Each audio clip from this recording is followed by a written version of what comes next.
Amém. Aleluia. Obrigado, apóstolo Monteiro. Obrigado, igreja tão preciosa. Podem sentar, meus amados. Eu quero realmente dizer mais uma vez como o apóstolo Monteiro, para a glória do Senhor Jesus, né? Ele e a sua querida esposa e essa equipe é uma referência mesmo para o Brasil, para a igreja evangélica brasileira e do mundo. A gente fica tão feliz. Eu sinto honrado demais poder estar aqui ministrando a sagrada palavra de Deus.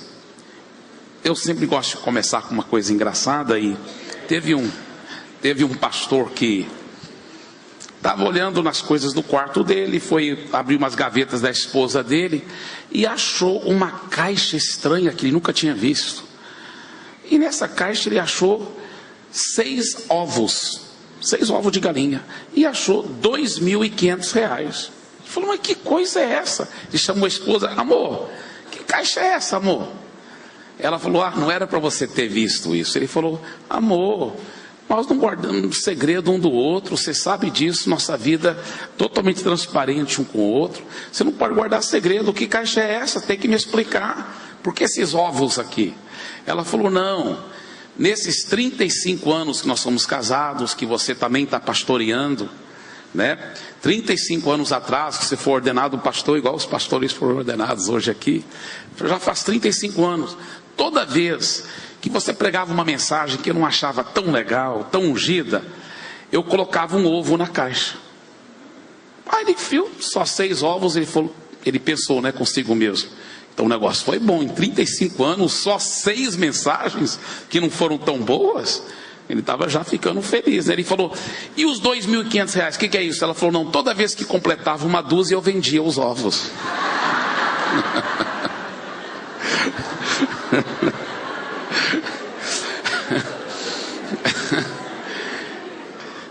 Com certeza não é o caso desses pastores que foram ordenados.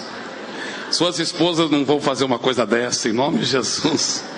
Vão ser, como disse o apóstolo Monteiro, auxiliadoras idôneas, para a glória de Deus. Glória a Deus. Queridos, é impressionante, a gente tem que ficar sensível ao Espírito Santo.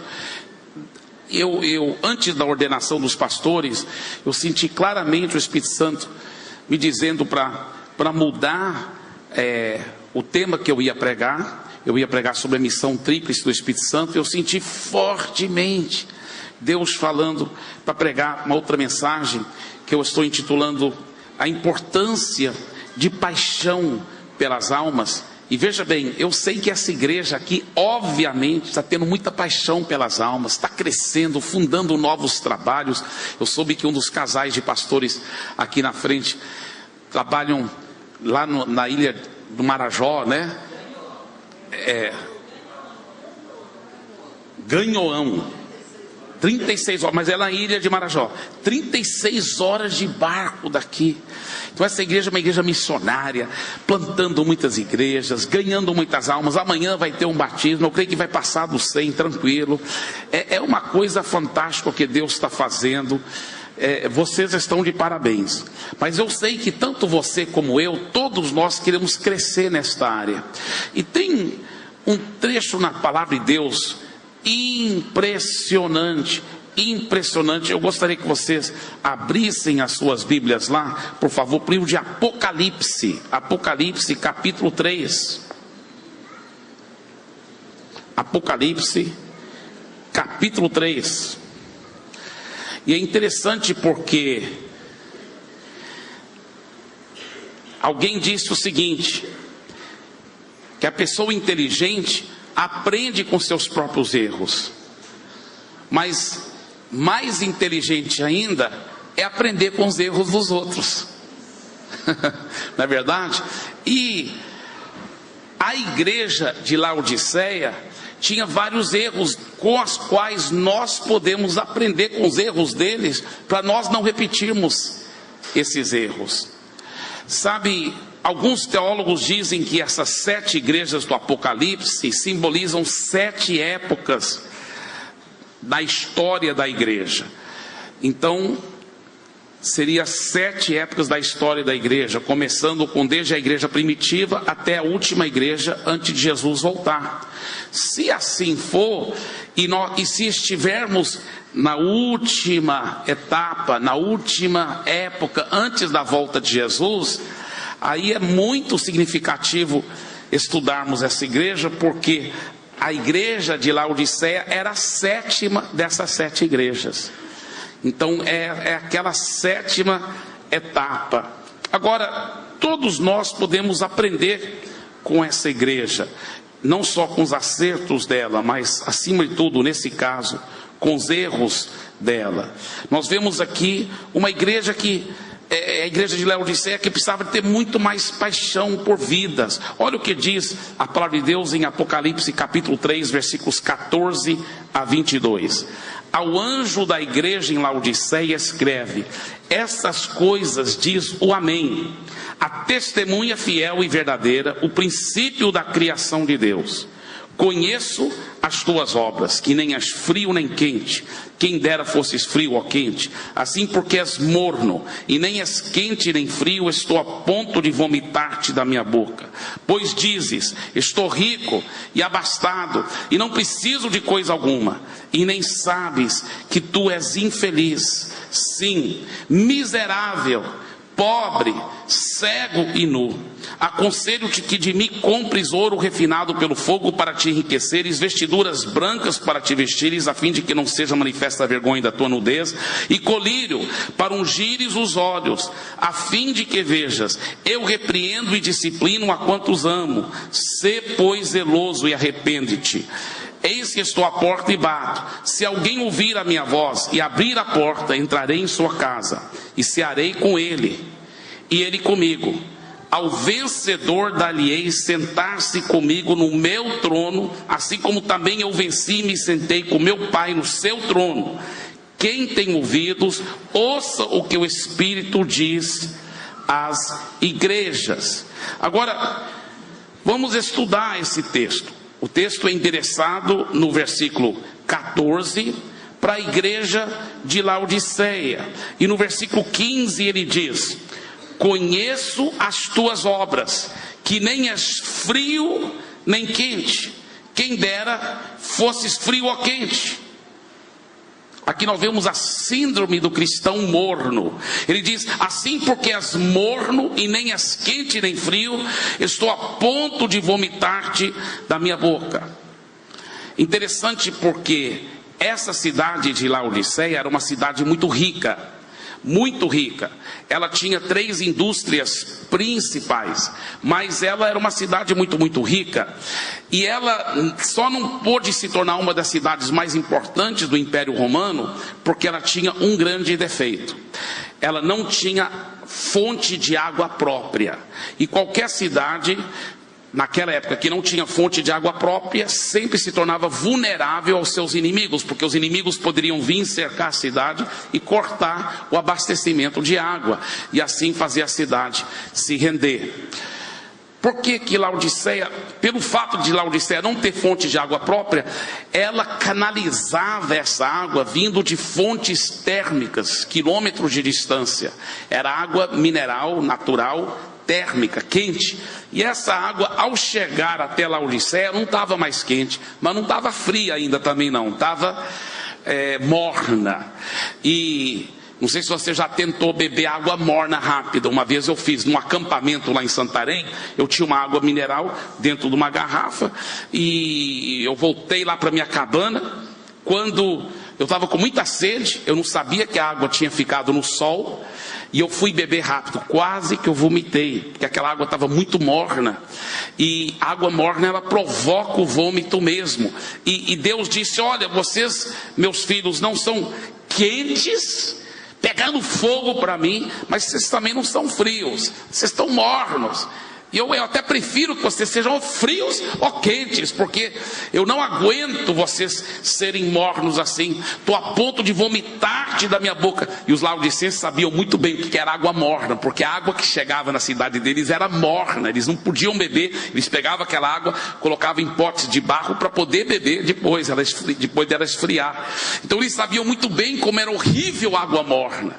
E Deus está dizendo: olha, não é bom essa sua mornidão, essa falta de um compromisso que queima no coração. E sabe, quando eu leio um texto desse, eu me sinto muito motivado, eu me sinto muito desafiado por Deus para ser um cristão mais quente, um cristão mais pegando fogo para Jesus, Nós vemos aqui também em Apocalipse capítulo 3, continuando, versículo 17, ele diz: pois dizes, estou rico e abastado, e não preciso de coisa alguma, e nem sabes que tu és infeliz, sim, miserável, pobre, cego e nu. Ele diz: olha, vocês estão no estado de miséria. Por quê? De pena, um estado de pena, porque tu não sabes que és infeliz. Irmão, já é muito ruim ser um cristão, ser um crente infeliz, mas é pior ainda ser um crente que nem sabe que ele é infeliz. Aí está ruim a coisa, porque ele pode até pensar: não, sou um crente legal, sou um crente normal, sou um crente feliz, e ele nem sabe que ele é infeliz. Aí o negócio está feio. Aí o negócio está feio para o lado dele. E eu vou te falar, mais uma vez, eu me sinto tão desafiado por isso. Deus fala assim: por que você está tão ruim? É porque você não sabe da sua carência. Todo cristão que se vê como alguém que é necessitado de Deus, ele se torna abençoado. Mas quando ele se vê como alguém que está tudo bem, ele se torna amaldiçoado. Impressionante. Você tem que ter aquele, sabe, eu estava com meus olhos fechados, mas depois, quando eu soube que o apóstolo foi o primeiro hoje de manhã para vir na frente, se prostrar na presença de Deus, eu fiquei tão tocado com o exemplo, com a referência de um homem tão santo, tão íntegro que vocês têm. Olha, são raras as igrejas que têm um pastor tão referência como vocês têm. Vocês estão de parabéns mesmo. Tem que agradecer a Deus todo dia pelo pastor que vocês têm.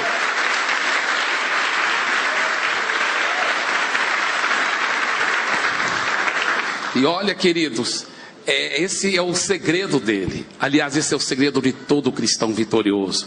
É que ele sempre quer mais de Deus. Ele nunca fica satisfeito. Sempre quer mais. A igreja lá disse: não, estava satisfeito, estou bem, não preciso de mais nada. Não. Precisamos sempre de mais.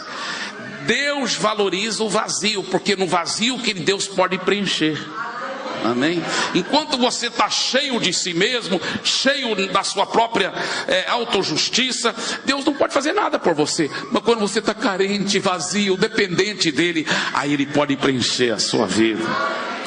O exemplo da viúva, lembra daquela viúva na Bíblia que o profeta falou assim: olha, você quer prosperar? Faz o seguinte, você vai para os vizinhos, pede o tanto de vasilhas vazias que você conseguir, e aí você coloca todas as vasilhas vazias aqui. Aí você começa derramando da botija o azeite, e vai enchendo essas vasilhas. Depois você vai poder vender esse azeite para muita gente.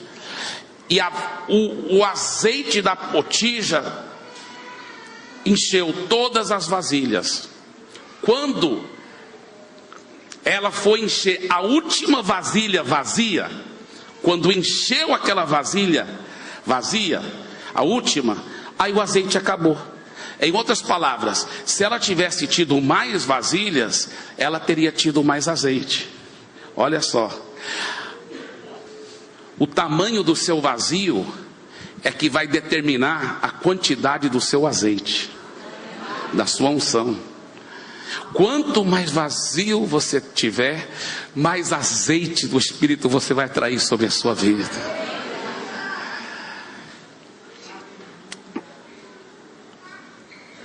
Vamos ver agora alguns segredos indispensáveis para quem quer ser um cristão quente, queimando de fogo, tendo paixão pelas almas. Veja no próximo versículo 18, ele diz: aconselho-te que de mim compres ouro refinado pelo fogo, para te enriqueceres. Porque no versículo anterior ele falou: tu nem sabes que tu és pobre, então eu te aconselho para comprar de mim ouro refinado pelo fogo. Interessante, porque uma das indústrias principais de Laodiceia, a história que consta isso, uma das indústrias principais de Laodiceia é que era um dos centros bancários principais do Império Romano. As pessoas vinham lá do mundo inteiro, pessoas ricas, para realmente depositar seu dinheiro, e esse dinheiro ficava guardado em barras de ouro nos bancos de Laodiceia. E então Laodiceia se orgulhava dos bancos, do sistema bancário, do ouro que eles tinham nos seus bancos. E Deus, de uma forma impressionantemente, para o bem deles, impressionantemente irônica, ele diz: tu dizes que és rico, eu estou dizendo que tu és pobre. Aconselho que de mim compres um outro tipo de ouro, um ouro refinado pelo fogo. Que ouro que Deus está se referindo aqui? Esse ouro refinado pelo fogo, Deus está falando das qualidades de um caráter lapidado, de uma vida tão transformada, que atrai outras pessoas para Jesus, que atrai pessoas para Jesus. Ele está se referindo àquilo que a Bíblia fala aqui: quando nós passamos por diversas tribulações, porque alguém só pode ser aprovado se ele passar pela prova, não tem outro jeito de ser aprovado. Então, ao passar pelas provas, as tribulações, as tempestades da vida, escuta bem, por passar por uma provação, automaticamente não vai te aprovar, porque você pode ficar reprovado naquela provação. Por passar por uma tribulação, automaticamente você não vai ganhar esse ouro refinado. Você só ganha esse ouro refinado se as suas atitudes forem corretas ao passar pela provação. Se você tiver as atitudes corretas de quebrantamento, de se humilhar, de se dedicar diante das tribulações da vida. Por isso que aquela expressão é muito correta: sua atitude determina sua altitude em Deus. E é interessante porque as provações, então, se você tiver as atitudes corretas, elas vão gerar em você essa riqueza espiritual, esse ouro refinado pelo fogo. Então, eu sempre digo o seguinte, que esse ouro refinado pelo fogo que Deus está se referindo aqui, é a riqueza espiritual proveniente das atitudes e reações corretas diante das tribulações. Diante das tribulações. Por exemplo, José do Egito. História impressionante, você conhece aquela história. O José do Egito, Deus deu cada sonho para ele, cada visão, queria ser um grande governador. Mas o José não estava pronto para ser um governador naquela época. Por quê? Ele tinha pecado na vida? Não tinha pecado. Mas ele não tinha esse ouro refinado pelo fogo, e não estava preparado para ser aquele grande líder que Deus queria que ele fosse. Por quê? Porque ele era insensível. Por exemplo, os irmãos dele estavam sofrendo muito, porque era óbvio que o pai tinha favoritismo com ele, e ele, em vez de ser solidário com os irmãos, ele não estava nem aí com os irmãos. Prova é que ele chegava e contava os sonhos dele para os irmãos dele. Não era necessário fazer isso. Isso fazia só os irmãos ficarem mais bravos com ele. José fez isso de propósito, para esfregar na cara dos irmãos, porque ele era um cara maldoso? Não. Ele era ingênuo, ele não era sensível às necessidades dos outros. Imagina se ele tivesse tornado governador naquela época. Como que ele teria sido um governador carrasco, insensível aos pobres, ao clamor do povo passando pela grande fome. Então Deus teve que lapidar o José, permitir que ele passasse por várias tribulações. Interessante porque depois José usa aquele paletó, aquela capa de muitas cores. quando o pai dele manda ele procurar os irmãos. Ele já estava 3 dias de distância da casa do seu pai. Se ele estava usando aquela capa que o pai deu para agradar o pai, tudo bem, mas ele não estava nem perto do pai. Por que ele insistia em ficar usando? Ele era rico, ele tinha muita roupa. Por que ficava insistindo em usar aquela roupa que fazia os irmãos ficarem com tanta raiva? Falta de sensibilidade. E ele teve que então passar por tribulações para ter um caráter mais refinado, para se tornar uma pessoa mais sensível. E depois de muito sofrimento, com as atitudes corretas, foi gerado um ouro refinado. Você vê um outro José, agora lá na prisão, ajudando o carcereiro a cuidar dos presos. E uma manhã ele chega lá e tem 2 presos, o copeiro e o padeiro, e estão com semblante triste. E antes deles falarem que estavam tristes, José já era sensível e notou. Falou: vocês estão tristes. Por que vocês estão tristes? Era outro José. Um José sensível agora às necessidades das pessoas. Por quê? Porque ele tinha o ouro refinado pelo fogo. Talvez agora mesmo você esteja passando por uma grande tribulação, uma situação difícil. E você fala: meu Deus, por que isso está acontecendo? Talvez você até fique chateado com Deus, ficou até magoado com Deus. Poxa, por que Deus está permitindo essa coisa tão horrível acontecer comigo? Não fique magoado com Deus. Não. As coisas ruins não são de Deus. Mas se Deus permitiu, não é Ele que quis aquelas coisas ruins.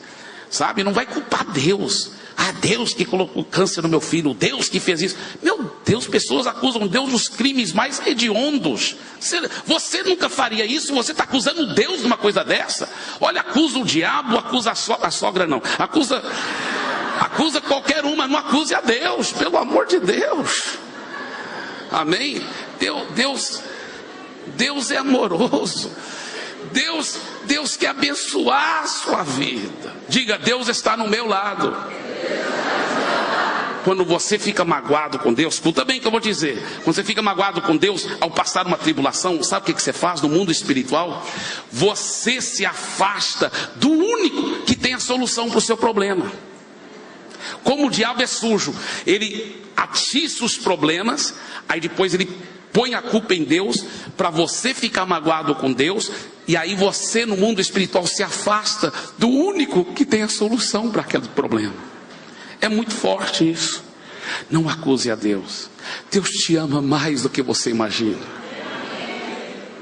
Sabe, o povo de Israel estavam reclamando porque Deus havia trazido eles no deserto 3 dias sem água, mas era para o bem deles, porque Deus estava querendo provocar sede neles. Por quê? Porque estavam com doenças do Egito, e Deus os levou para aquela água amara, que foi constatado pelos cientistas, é uma água potável, mas ela é amarga porque está cheio de minerais medicinais para curá-los, porque eles haviam saído do Egito, mas o Egito não havia saído de dentro deles. Então muitas vezes você é levado por Deus a uma época de sequidão, para provocar sede em você, para você buscar mais, porque Deus quer te livrar de todos os resquícios do Egito. Eu já passei por cada tribulação. Quem esteve em Santarém naquela época sabe. A Igreja da Paz começou a crescer, começou a incomodar muita gente lá em Santarém. Eu lembro uma época, não era um dos jornais principais, era um dos jornais pequenos lá, mas inventou cada mentira sobre mim. Eu pensei: meu Deus, eu deixei tudo lá nos Estados Unidos, eu podia estar com milhões e milhões, ganhando milhões, literalmente, de dólares. Eu deixei tudo para vir aqui no meio da Amazônia, dar minha vida para esse povo. Estou dando minha vida. Eu trabalhei 10 anos sem ganhar 1 centavo da igreja lá. 1 centavo, só dando minha vida, vivendo. Às vezes um irmão trazia uma cesta básica, eu pegava herança que meus pais tinham deixado. Eu vivia assim. E vivia pela fé, ainda vivo pela fé. E aí, eu lendo o jornal, eu pensei: que crueldade. Não mereço isso. Aí eu lembrei o que a Bíblia falava. A Bíblia diz assim: tende por motivo toda alegria ao passardes por várias provações, sabendo que a provação da vossa fé, uma vez confirmado, produz perseverança, e a perseverança vai ter ação completa e te deixar perfeito, íntegro e em nada deficiente. É o ouro apurado pelo fogo. Eu lembrei também, enquanto eu estava lendo o jornal, lembrei desse versículo em Tiago: tende por motivo toda alegria ao passar por toda alegria. Diga: toda alegria. Lembrei do outro versículo que fala assim: quando eles mentindo disserem todo mal contra vós, pulai de alegria, alegrai-vos naquele dia, porque assim perseguiram os profetas que vieram antes de vós. Eu pensei: é agora é a hora, porque é fácil pular de alegria quando está tudo bem. Eu pensei: agora é a hora, eu tenho que praticar isso. Eu lembro até hoje como foi. Eu estava lendo o jornal aqui, eu estava dentro da minha casa, tinha uma escrivaninha lá, eu joguei o jornal assim na escrivaninha. Você acha que eu senti vontade de fazer isso? Não. Mas eu comecei a pular e me alegrar, que a Bíblia que manda, só estava obedecendo. Tem de toda alegria. Oh, aleluia! Obrigado, Senhor, pelo privilégio de sofrer pelo Senhor. Aleluia! Aí levei para a igreja, mandei a igreja toda também se alegrar. Não foi fácil passar tudo aquilo, mas nós nos alegramos. Hoje eu fico constrangido quando eu vou em Santarém. Além da igreja de 65 mil membros, fora a igreja, a Globo sempre quer me entrevistar lá em Santarém. Eles sempre falam bem da gente, pela graça de Deus. Eu vou para restaurante, quantas vezes eu chego lá: não é, o patrão disse que não é para pagar. Eu vou pagar o estacionamento do carro. Não, alguém não. Me tratam assim com muito carinho, até fico constrangido do jeito que me tratam. Mas eu sei que é só pela graça e a misericórdia de Deus. É só pela graça.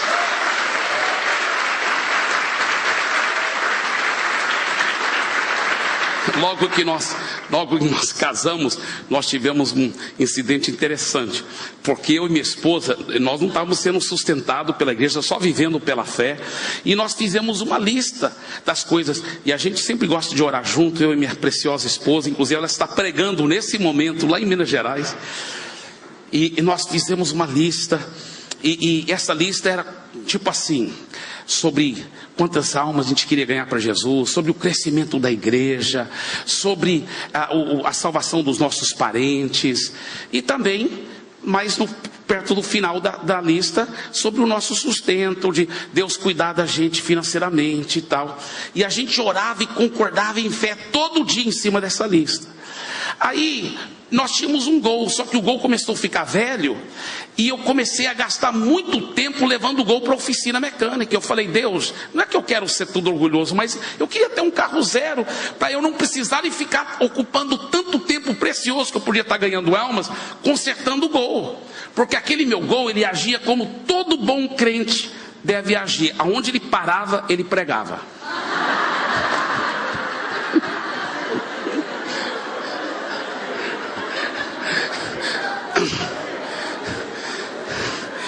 O meu Gol era um maestro, irmãos.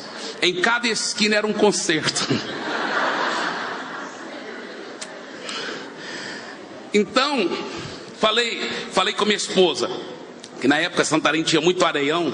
Falei com minha esposa: concordar em fé aqui, um carro 0 km, com motor 1.8 ou mais. Você concorda, amor? Concordo. Tá. Falei: só que tem uma coisa, não fala para ninguém. Isso é entre eu, você e Deus. Somente. Ninguém vai saber dessa nossa oração. Concordamos em fé, recebemos pela fé, e todo dia agradecemos a Deus nessa lista. E nessa lista estava incluído o nosso carro zero. Mas não falamos para ninguém. Só entre eu, minha esposa e Deus. Muito bem. Passou uma semana, passou 2 semanas, passou 1 mês, passou 2 meses, 3 meses, e o diabo falava assim: se ninguém souber que você está aplicando fé para um carro, como que você acha que você vai ganhar um carro? Falei: olha, capeta, esse não é meu problema, isso é problema de Deus, minha fonte é Deus. Então Deus vai fazer a obra, eu vou ficar agradecendo a Deus e ninguém tem que saber. E eu e minha esposa tínhamos essa coisa bem forte: não fala para ninguém. A gente só ficava agradecendo a Deus. Um dia, depois de alguns meses agradecendo a Deus em fé, Nosso carro atolou num areião, e aí o motor estancou. Aí quando eu fui tentar dar partida, aparentemente, por isso que tem cuidado com aparente, porque aparente às vezes mente, mas, brincadeira, mas aparentemente, tava com problema na bateria também, porque quando eu fui tentar dar partida, ele, não tava, aí eu falei, era mais ou menos 1h30 da tarde, e Belém é quente, mas Santarém é ainda mais quente. É bem fácil ganhar almas lá para Jesus. A gente fala assim, olha, o inferno é mais quente, aí todo mundo quer pegar a vida. Então, aí veja bem, presta atenção. Olha, aí eu falei para minha esposa, nós estávamos recém-casados, né? Falei, amor, mas eu ainda sou assim, sabe? Pela graça de Deus. Falei assim, amor, você não tem que descer do carro, porque eu vou pôr minha mão através da janela aqui, com a mão no volante, e vou empurrar o carro, e vou tirá-lo do areião. Logo aí na frente tem um asfalto, eu dou um empurrão nele, pulo para dentro, e ele vai pegar no tranco. A ideia foi boa, mas quando eu fui empurrar o carro, irmãos, ele estava grudando na areia, ele quase nem mexia. Depois de eu tentar muito, eu falei, amor, me perdoa, acho que você vai ter que me ajudar.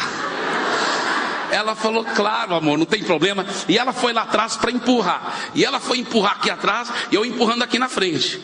Aí, o carro não mexia, não movia, porque estava na areia. Eu falei, amor, porque nós temos que sincronizar nossos empurrões. Eu vou contar até 3, nós vamos empurrar ao mesmo tempo, tá lá? Vamos lá, 1, 2, 3. Ele quase saía do areião, ali voltava. Quase, amor, vamos lá, 1, 2, 3. 1, 2, 3. 1, 2, 3. 1, 2, 3. 1, 2, 3. Ficamos naquele sol quente, gritando 1, 2, 3, não sei quanto tempo. E enquanto eu estava contando 1, 2, 3, o diabo começou a buzinar no meu ouvido. Que situação humilhante. Você colocando sua esposa para empurrar o carro nesse sol. Você podia estar nos Estados Unidos. O que você está fazendo aqui? O que é isso? E esse negócio de fé não funciona, você orando para Deus te dar um carro novo. Que esse negócio não funciona? Que coisa. E o diabo botando mentira. Mas eu sabia que era tudo mentira do diabo. Então eu ignorava aquelas mentiras. Fiquei gritando, 1, 2, 3. Mas de repente o Espírito Santo falou aqui dentro. Ele falou assim para mim. Ele falou, agora é a hora. Agora é a hora de quê, Espírito Santo? Agora é a hora. Você não quer ter mais fé, você não quer que sua fé cresça, que você tenha esse ouro refinado pelo fogo? Falei, quero. Ele falou, lembre-se, Tiago, tende por motivo toda alegria ao passar de várias provações, porque sabendo que a provação da sua fé, se você tiver as atitudes corretas diante dessas provações, vai te deixar perfeito, íntegro, em nada deficiente, o ouro depurado pelo fogo. Eu falei, irmãos, foi uma revelação tão forte, estava lá gritando 1, 2, 3, quando veio essa revelação, eu fiz assim, aí eu fui correndo para onde estava minha esposa, atrás do carro. Amor, é agora. Ela pensou que o sol estava fazendo mal. Eu nunca vi minha esposa com um olhar tão preocupado. Ela, amor, você está tudo bem, amor? Ela achou que eu estava caducando já no sol. Eu falei, é claro que eu estou bem, amor. É claro que eu estou bem. Você não entende, amor? Agora é o momento. Ela falou, momento de quê? Eu falei, momento da gente dançar, da gente se alegrar. Sabe por quê, amor? É no meio da pior provação que aí, se a gente alegrar, nossa fé vai para as alturas. Deus vai, esse nosso carro novo vai se manifestar rapidinho. Amém?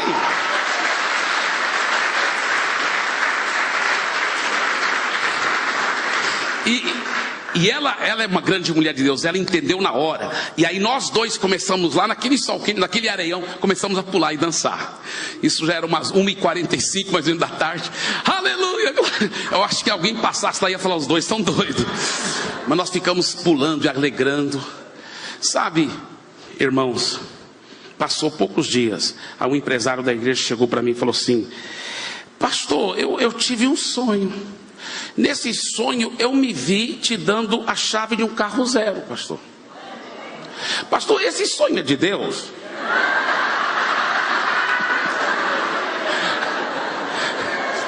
Eu queria falar assim para ele: bem-aventurado és tu, porque não foi carne e sangue que te revelou. Mas eu não falei, porque eu lembrei do meu trato com a minha esposa. Eu falei: querido, eu nem posso te falar se isso é de Deus, se não é. Você que tem que orar para buscar a Deus, para saber se é de Deus.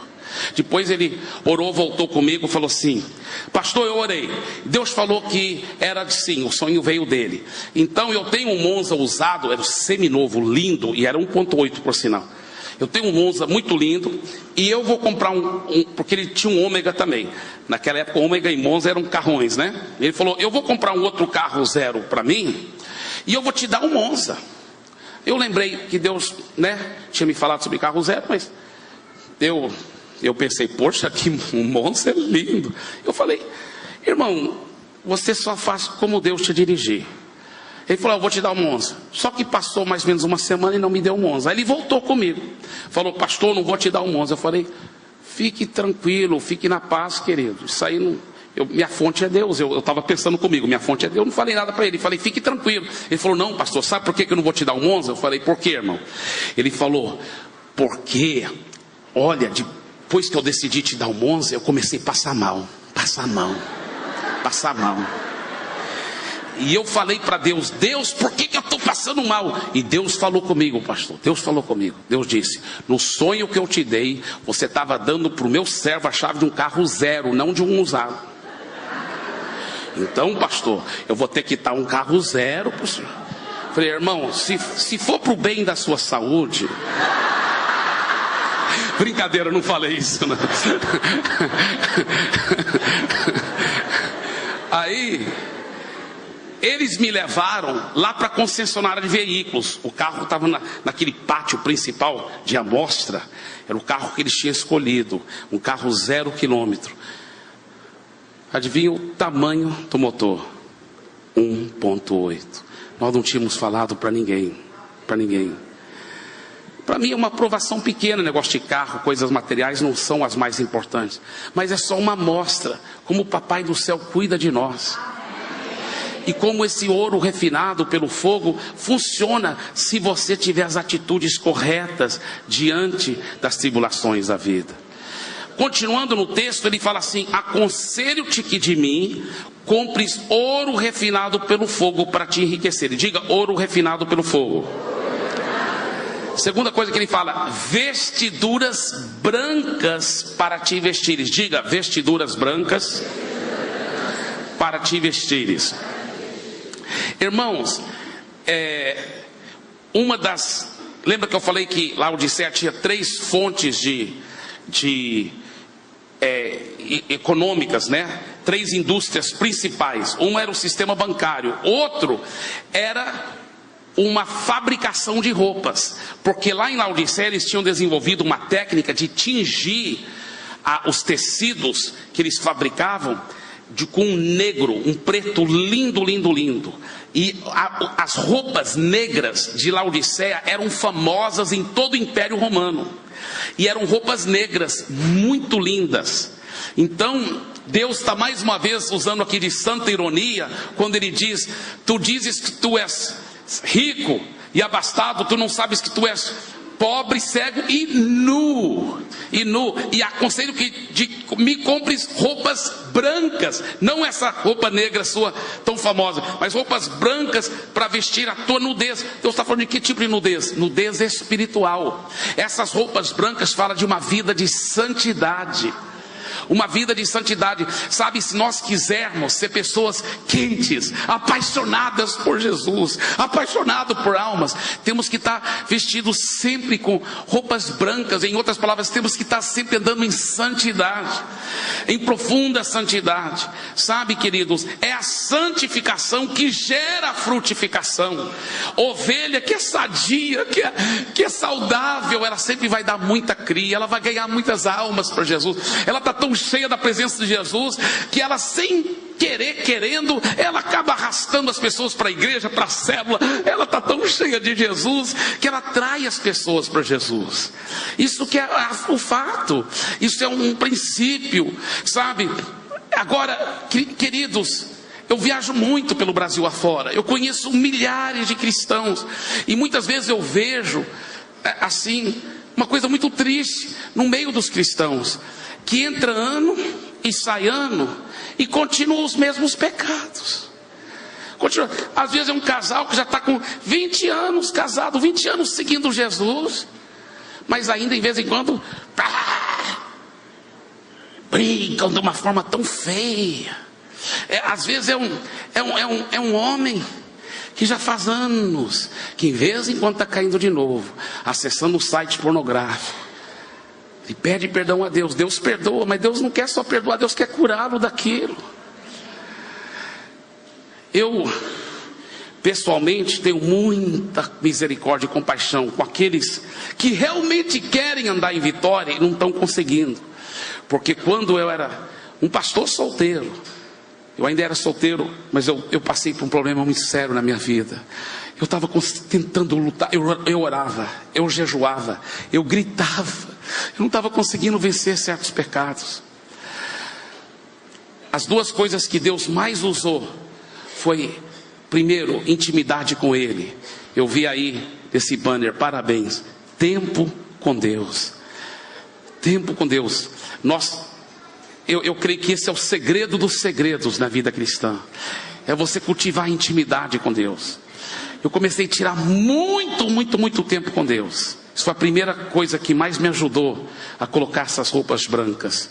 E a segunda coisa foi ter um discipulador sério, que me amava, que não deixava eu criar dependência nele, mas dependência em Deus. Ele me ajudava a tirar mais tempo com Deus. Mas um discipulador com o qual eu poderia ser transparente, vomitar tudo. E ele, em vez de me condenar, orava por mim. E até hoje eu tenho um discipulador assim, o pastor Paulo Jeff, o homem santo vivo hoje na terra, o homem mais santo que eu conheço, um homem tão precioso. E eu me abro com ele, e ele ora por mim. E eu tenho aprendido a ser transparente com Ele, sobre todos os detalhes. Ele conhece a minha vida, e aquilo mudou a minha vida. Mas eu aprendi o seguinte, que tem que ter transparência de verdade, porque a Bíblia fala para confessar os pecados para Deus, para receber o perdão. Mas para se abrir contra a pessoa e ter uma prestação de contas, ele fala: confessai os vossos pecados uns aos outros e orai uns pelos outros para serdes curados. E o contexto lá não é só se abrir com qualquer um. Eu peguei aquele versículo, infelizmente, na minha vida, e tirei do contexto.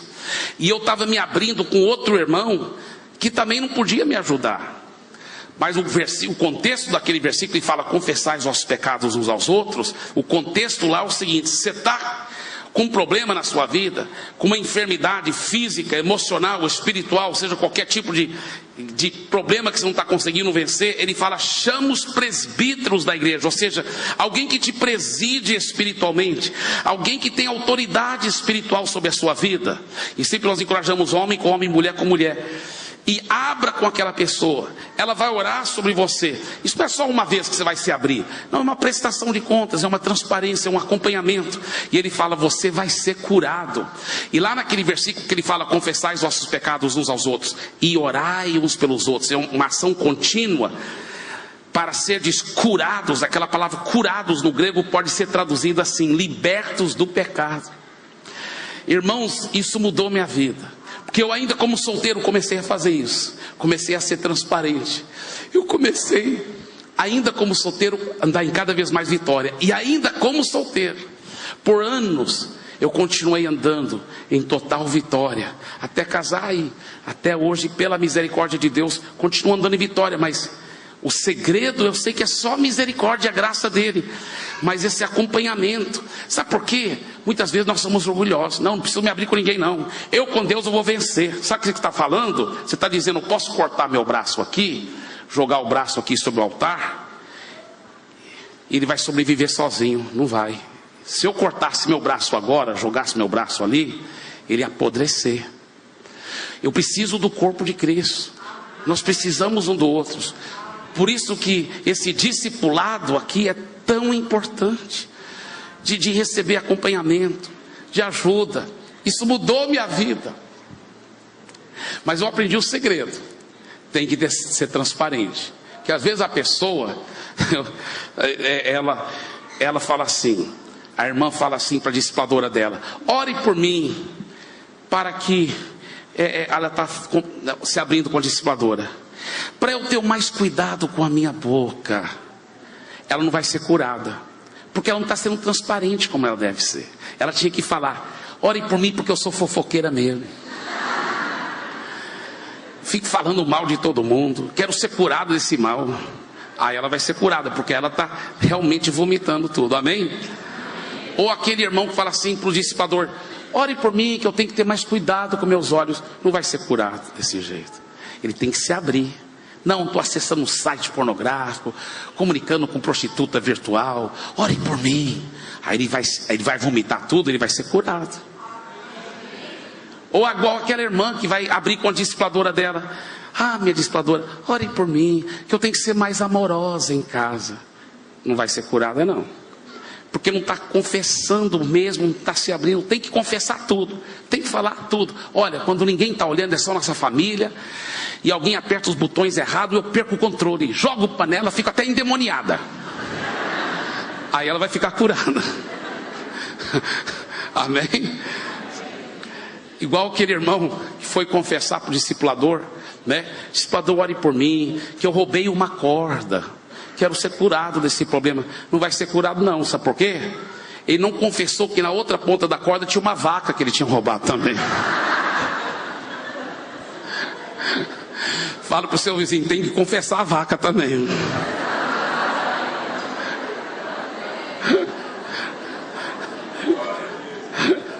Diga: vestiduras brancas.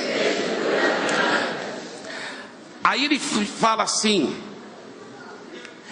e colírio para ungires os olhos, a fim de que vejas. Das 3 indústrias principais de Laodiceia, sistema bancário, sistema de tecidos,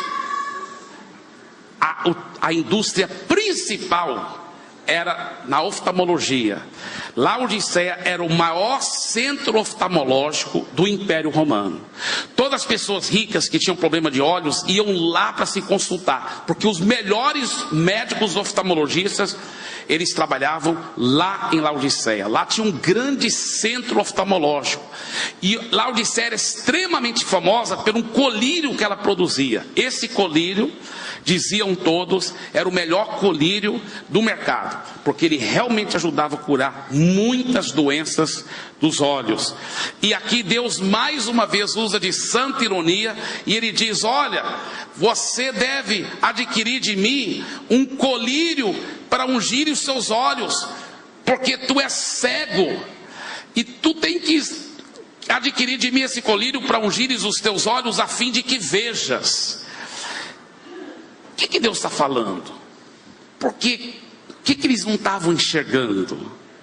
Interessante, porque vez após vez a Bíblia tem expressões como essa assim: erguei os olhos e vejo os campos que estão brancos para a colheita.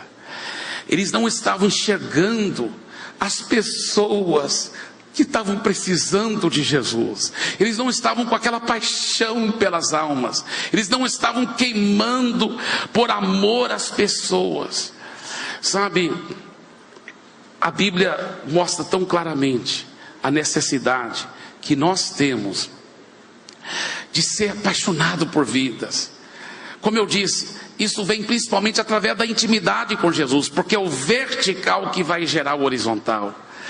Mas sabe, eu cresci numa família apaixonada por Jesus, mas apaixonada por almas. Eu estava falando com o pastor Léo hoje, quando nós fomos tomar um sorvete, sobre o meu pai e minha mãe. Meus pais, eu sou brasileiro, nasci em Belo Horizonte, mas meus pais eram missionários americanos que trabalharam aqui no Brasil. Hoje os dois já faleceram. Os dois morreram aqui na Amazônia, dando a vida deles para Jesus. Mas eu nunca conheci um homem mais santo e consagrado do que o meu pai. O apóstolo Monteiro me faz lembrar muito dele, pela santidade, pela consagração que eu vejo na vida dele e da sua querida esposa, pastora Edilma. Eu vejo essa santidade neles. Meu pai, desde pequeno, eu via meus pais chorando por almas, chorando por vidas. Todos nós 5 filhos nos tornamos pastores missionários. Eu sou caçula, missionários tempo integral, porque a gente via a paixão que meus pais tinham. Meus pais eram multimilionários nos Estados Unidos. Eles abandonaram tudo para vir ao Brasil, sem receber um centavo de sustento, toda a vida deles. Deus prosperou os investimentos deles, eles foram autossustentados. Nunca receberam um centavo das igrejas do Brasil, nem dos Estados Unidos. E eles... Se pessoas mandavam oferta para ir dos Estados Unidos, eles investiam tudo na obra. Mas eu via meu pai muitas vezes tirar do bolso dele para sustentar missionários, para construir igrejas, para dar sua vida. E eles podiam viver uma vida muito boa porque eles tinham muito dinheiro. Mas ele de propósito não fazia isso, para poder ter mais dinheiro para dar para a obra. Então eles viviam de uma forma muito, talvez até exageradamente simples. Muito simples. Muitas vezes meu pai dirigia só um fusquinha. Eu lembro que numa casa que moramos lá no interior de Goiás, minha mãe carinhosamente chamava a casa da caixa de fósforos, porque era uma casa tão pequenininha, então eram meu pai, minha mãe e 5 filhos, 7 pessoas, mas a casa só tinha 2 quartinhos pequenos, um banheiro. Então o que meu pai fez? Tinha um almoxarifado feio no quintal. Meu pai ajeitou o almoxarifado, colocou uma cama lá para os meus 2 irmãos mais velhos dormirem lá. Aí outro quarto pequenininho lá era para minhas 2 irmãs. E o outro quarto onde eles colocaram uma pequena cama de casal que eles tinham, onde eles dormiam. E eu, que era o caçula, meu pai fez uma cama pequena e colocou na despensa. Eu fiquei todo orgulhoso. Falei, eu tenho meu próprio quartozinho. Eu lembro até hoje deitado lá e vendo a caixa de banana pendurando lá. E eu até falava, não, é uma bênção, porque durante a noite, se eu ficar com fome, eu posso comer banana. Mas olha, a gente voltava para os Estados Unidos, meus parentes estavam lá com Mercedes, com Cadillac, com Lincoln Continental, meus primos com Ferrari, Maserati, aviões, eles tinham seus próprios aviões vindo, toda aquela riqueza, aquele luxo. E a gente via nossos parentes. Eu estava falando para o pastor Léo, Deus é minha testemunha, nenhum de nós 5 filhos ficamos querendo aquela vida, nenhum. A gente chegava lá com nossa roupa simples, para aquelas reuniões de família. Deus é minha testemunha. A gente olhava para nossos parentes e a gente tinha uma compaixão deles. É verdade. A gente falava até entre nós, poxa, uma pena, né? Eles não estão vivendo por fins eternos. Eles estão vivendo por coisas tão passageiras, tão efêmeras, tão transitórias. Não estão vivendo porque nós estamos tendo um privilégio para viver, para ganhar vidas para Jesus. Meu pai sempre dizia essa frase: only one life will soon be past. Only what's done for Christ will last. Somente uma vida nós temos, somente uma, e logo ela passará. Somente o que é feito para Cristo permanecerá. Aleluia.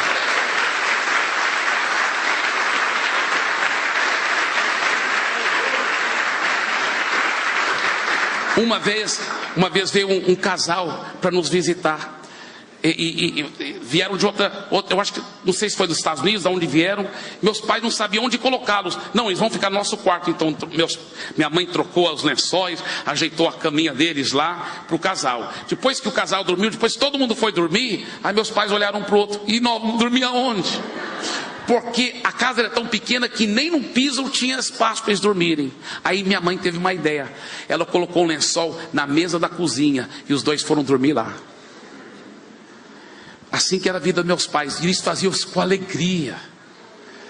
Eles faziam isso com alegria. E nós crescemos todos com uma santa obsessão por ganhar almas. Porque desde pequeno eu vi isso. Eu vi que somente uma vida nós temos, e logo ela passará. Somente o que é feito para Cristo permanecerá. Um dia eu lá, no quarto da minha mãe, ela estava com 60 e tantos anos de idade. E eu vendo os cartões de aniversário dela, porque eu sempre tive essa liberdade de entrar no quarto deles, olhar, e ela tinha acabado de ter um aniversário, ela tinha muitas pessoas tinham mandado no correio vários cartões de aniversário. E eu lendo os cartões, eu vi uma do meu tio. Esse é um dos meus tios multimilionários. Ele era mais rico do que ela. Nessa altura do campeonato, ele já estava com 70 e tantos anos de idade. Esse meu tio. E ele mandou, esse meu tio multimilionário, com casa na Europa, tudo. Ele mandou um cartão de aniversário para minha mãe. E eu, deixa eu ver, porque esses tios, quando minha mãe decidiu ser missionária para o Brasil, naquela época, eles acharam que minha mãe tinha pirado. Você vai jogar sua vida fora no Brasil? Agora esse mesmo tio mandou um cartão, ele agora com 70 e tantos anos de idade, olhando para trás na sua vida, olha como ele escreve o cartão para minha mãe. Ele disse assim: feliz aniversário, mana, eu te amo tanto, mana, eu te admiro tanto, eu queria ter vivido a minha vida como você viveu a sua vida. Ele agora no final da vida viu que toda aquela coisa, riqueza que ele tinha era vaidade. Esse mesmo tio nos visitou lá em Santarém, e na sala da nossa casa entregou a vida para Jesus. Aleluia.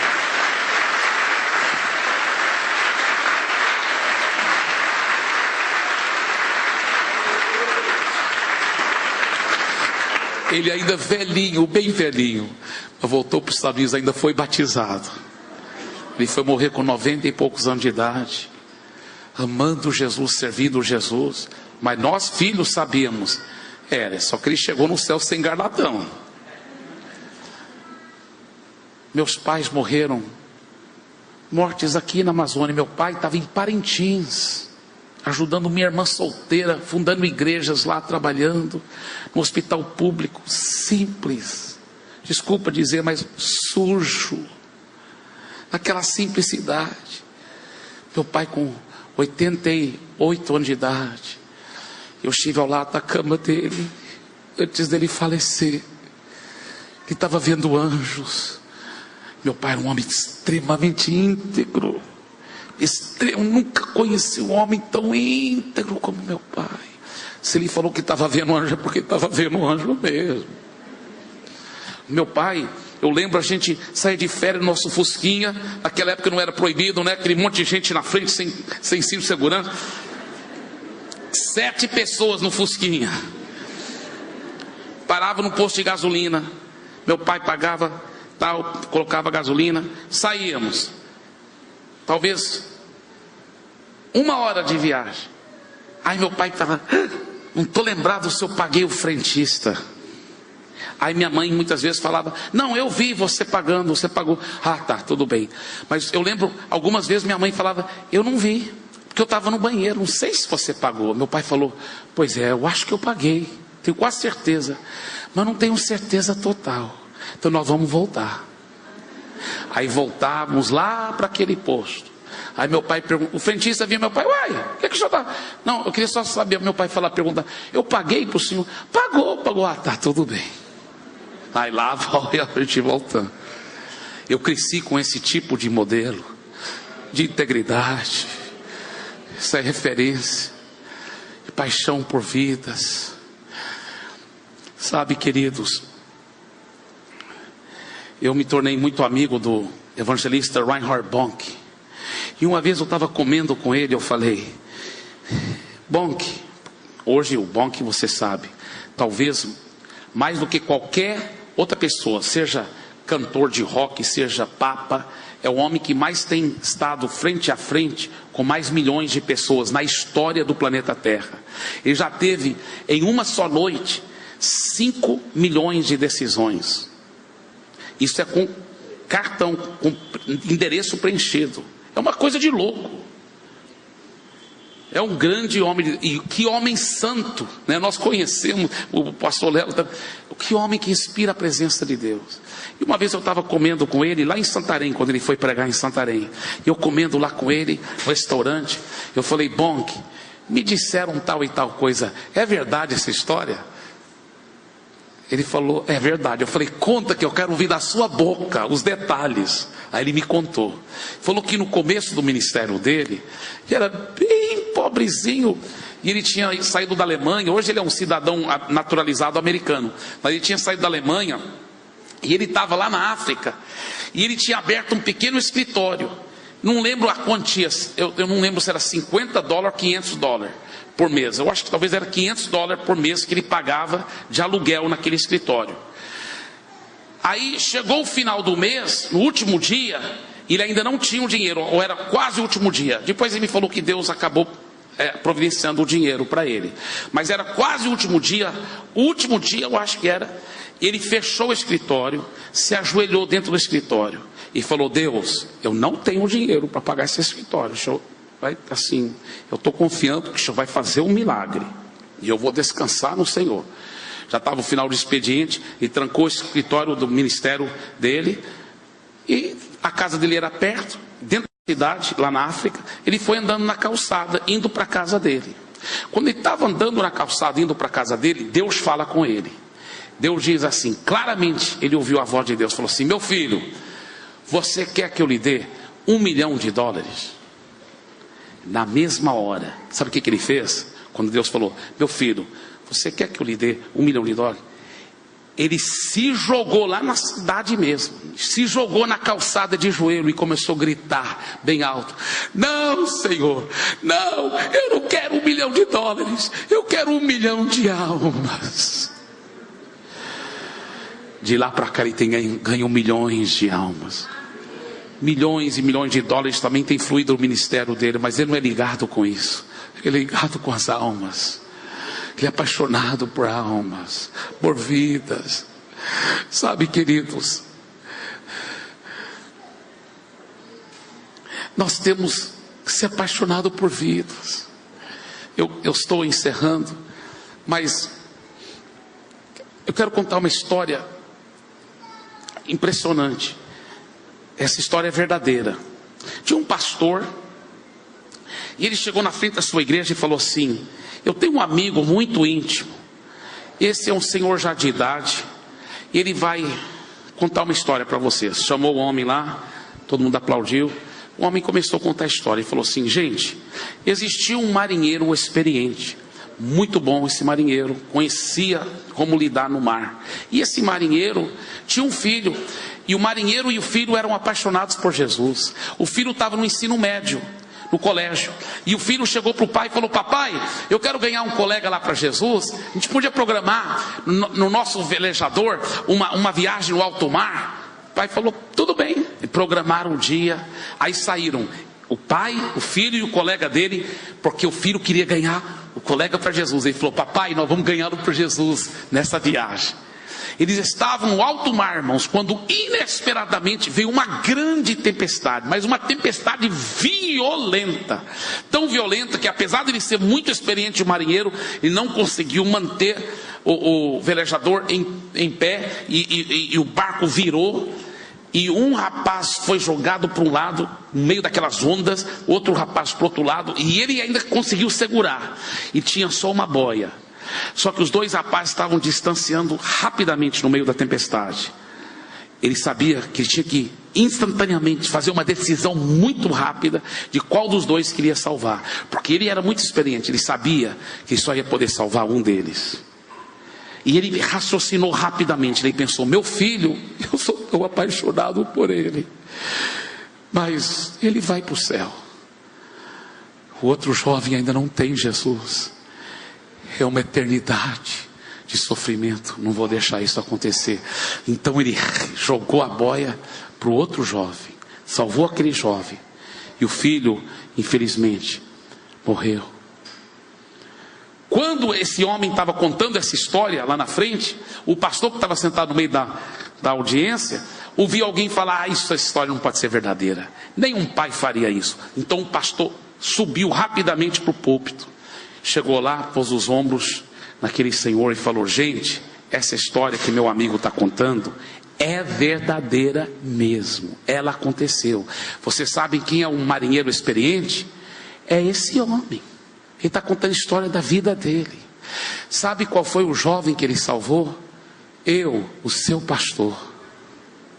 Ele me amou tanto que deu o seu próprio filho para me salvar.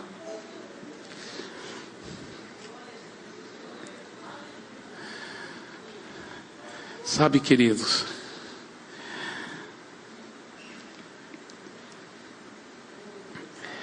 uma alma vale mais do que o mundo inteiro de verdade. O David Livingstone foi um dos maiores missionários da história da África. E o David Livingstone, quando ele foi na raça e na coragem. Mas Deus usou ele tanto na África, que na Escócia, seu país natal, e na própria Inglaterra, em Londres, ele ficou muito famoso. Então, quando ele morreu, os governantes da Inglaterra falaram para os africanos: por favor, vocês devem embalsamar o corpo do David Livingstone e enviar, porque nós queremos ter uma grande cerimônia fúnebre honrando a memória desse grande missionário. E os reis de Inglaterra, os primeiros ministros, todo mundo honraram. E os africanos, tudo bem, embalsamaram o corpo dele e enviaram o corpo para a Inglaterra. Mas antes de enviar o corpo para a Inglaterra, eles tiraram o coração. Isso é uma história verdadeira. Tiraram o coração do David Livingstone e pegaram aquele coração e fizeram uma grande cerimônia fúnebre na África com o coração dele. E depois enterraram aquele coração em solo africano, porque eles estavam dizendo para os ingleses: vocês podem ficar com o corpo dele, mas o coração ele deu para nós. Você está dando o seu coração para coisas passageiras, para as coisas transitórias, ou você está dando o seu coração para ganhar vidas?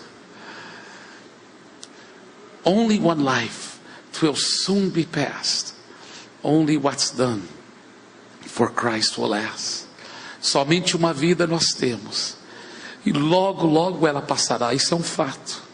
Somente o que é feito para Cristo permanecerá. Vamos ficar em pé, fechar nossos olhos, por favor.